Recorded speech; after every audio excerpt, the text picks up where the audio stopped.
இதுவரை எங்கள் சேனலை சப்ஸ்கிரைப் பண்ணாதவங்களா வீடியோக்கு கீழே வர red colour subscribe button press பண்ணிக்கோங்க. பின்னாடியே வர பெல் பட்டன் ப்ரெஸ் பண்ணிக்கோங்க. இனி எங்கள் புது வீடியோவோட நோட்டிஃபிகேஷன்ஸ்லாம் உங்களுக்கு வந்து friends, welcome to Achuma's kitchen. இன்றைக்கி நம்ம 3 வகையான பொடி மாஸ் பார்க்க போகிறோம். அதில் ஃபஸ்ட்டு நம்ம பார்க்க போகிறது உருளைக்கிழங்கு பொடி மாஸ். உருளைக்கிழங்கு பொடி மாஸ்க்கு 3 உருளைக்கிழங்கை வந்துட்டு வேக வச்சு எடுத்து வச்சுருக்கேன். இந்த மாதிரி கட் பண்ணி வேக வச்சுருக்கோம். இப்போ நம்ம இதை வந்து மசிச்சு எடுத்துடலாம். பாருங்கள், நம்ம இந்த மாதிரி மசிச்சு எடுத்தாச்சு. ரொம்ப நான் வந்துட்டு நைஸாக மசிக்கல, இந்த மாதிரி தான் வச்சுருக்கேன். ஃபஸ்ட்டு ஒரு பேன் வச்சுக்கலாம். பேன் வச்சுட்டு 2 ஸ்பூன் ஆயில் ஊற்றிருக்கேன். இப்போ நம்ம 1 ஸ்பூனுக்கு கடுகு போட்டுடலாம். கடுகு வெடித்தோன்னா 1/2 ஸ்பூனுக்கு சோம்பு போட்டுருவோம். இப்போ கையோட பார்த்திங்கன்னா கருவேப்பிலை போட்டுடலாம். அடுத்து ஒரு பெரிய வெங்காயம் பொடி பொடியாக அரிஞ்சது, கூடையே 3 பச்சை மிளகாய் பொடி பொடியாக அரிஞ்சது. இதை நல்லா ஃப்ரை பண்ணிப்போம். 1 ஸ்பூன் இஞ்சி பூண்டு பேஸ்ட் சேர்த்திக்கலாம். இது நல்லா பச்சை வாசம் போக வணக்கிக்கலாம். இதுக்கு தேவையான அளவு உப்பு போட்டுக்கலாம். உருளைக்கிழங்குக்கும் சேர்த்து இதிலே உப்பு போட்டுக்கலாம்.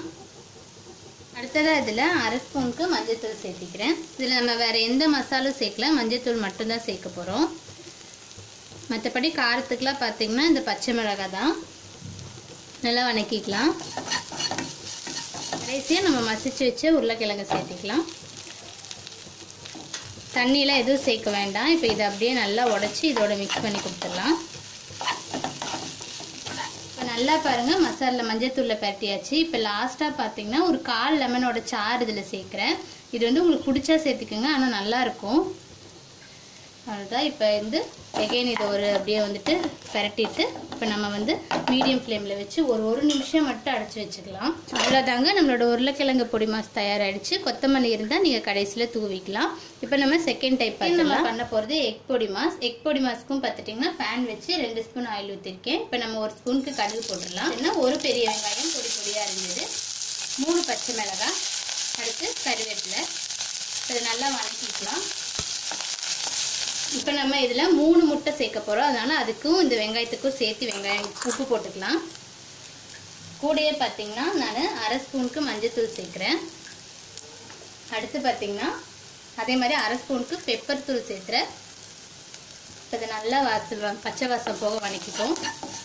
இந்த 3 முட்டையும் சேர்த்திடலாம். சேர்த்துட்டு நல்லா அப்படி மிக்ஸ் பண்ணுவோம். கொஞ்சம் அடுப்பை வந்து சிம்மில் வச்சுப்போம்.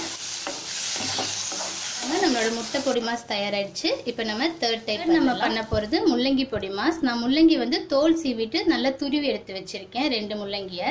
இப்போ நம்ம ஒரு பேன் வச்சுப்போம். 2 ஸ்பூன் ஆயில் ஊற்றிருக்கேன். இப்போ எண்ணெய் காஞ்சோன்னா 2 பட்டை இந்த அளவுக்கு சின்னதாக, அடுத்து 1/2 ஸ்பூனுக்கு சோம்பு போட்டுக்கலாம். இப்போ கையோட பார்த்தீங்கன்னா 10 பல் பூண்டு பொடி பொடியாக நறுக்குனது, கொஞ்சமாக கருவேப்பிலை சேர்த்திக்கலாம். இது கூடயே பார்த்தீங்கன்னா 3 பச்சை மிளகாய், அடுத்து ஒரு பெரிய வெங்காயம் பொடி பொடியாக அரிஞ்சு சேர்த்திக்கலாம். இதை நல்லா வணக்கிக்கலாம். நல்லா வணங்கிடுச்சு. இப்போ வந்து நம்ம முள்ளங்கி இதில் சேர்த்திருப்போம். மசாலா சேர்க்கறதுக்கு முந்தையே சேர்த்திட்டு நல்லா முள்ளங்கி வந்துட்டு பச்சை வாசம் போக வணக்கணும். முள்ளங்கியில் வந்து ஒரு மாதிரி ஸ்மெல் எடுக்கும், நமக்கு தெரியும். நல்லா அந்த ஸ்மெல் போகிறதுக்கு வணக்கிக்கோங்க. நல்லா வணக்கியாச்சு. இப்போ இதுக்கு தேவையான அளவுக்கு உப்பு சேர்த்திக்கலாம். கூடையே பார்த்தீங்கன்னா 1/2 ஸ்பூனுக்கு மஞ்சத்தூள். நம்ம இதில் தண்ணியெல்லாம் ஊற்றி வேக வைக்க வேண்டாம். 1/2 ஸ்பூன் மஞ்சத்தூள், அதே மாதிரி 1/2 ஸ்பூனுக்கு மிளகாத்தூள், அடுத்து 1/2 ஸ்பூனுக்கு மல்லித்தூள். அதான் இப்போ நல்லா வணக்கிக்கலாம். எல்லாம் வந்து பரட்டியாச்சு. இப்போ 1 நிமிஷம் வந்து மீடியம் ஃப்ளேமில் வச்சு அடைச்சி வச்சு அவ்வளோதாங்க. 1 நிமிஷம் ஆயிடுச்சு. நம்மளோட முள்ளங்கி பொடி மாஸ் தயாராகிடுச்சு. நம்மளோட 3 பொடி மாஸும் ட்ரை பண்ணி பார்த்துட்டு எப்படி இருக்கு சொல்லி கமெண்ட்ஸ் அண்ட் ஃபீட்பேக் சொல்லுங்கள். பிடிச்சிருந்தா எல்லாருக்கும் ஷேர் பண்ணுங்கள். எங்கள் சேனல் இது வரைக்கும் சப்ஸ்கிரைப் பண்ணலைன்னா சப்ஸ்கிரைப் பண்ணிவிட்டு தம்ஸ் அப் பண்ணுங்கள். தேங்க்யூ.